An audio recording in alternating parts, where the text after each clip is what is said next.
أهلا بكم يا رفاق. رحلة الحلم الآسيوي. يستعد منتخب سوريا تحت 20 عام لخوض غمار منافسات تصفيات كأس آسيا، وعينه على حجز بطاقة التأهل وتشريف الكرة السورية. يشارك منتخب سوريا ضمن المجموعة الثانية الذي تستضيف مبارياتها أوزباكستان. الجماهير السورية تنتظر بفارغ الصبر لترى هذا الجيل الجديد من نسور قاسيون، وهو يحلق عاليا ويقدم أداء يليق بتاريخ الكرة السورية. في هذا الفيديو سوف نستعرض معكم مباريات المنتخب السوري تحت 20 عام ضمن تصفيات كأس آسيا.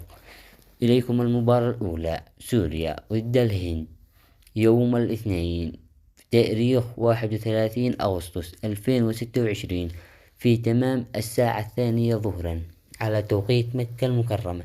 المباراة الثانية: سوريا ضد المنتخب بنجلاديش، يوم الخميس 3 سبتمبر 2026 في تمام الساعة 2 ظهرا على توقيت مكة المكرمة.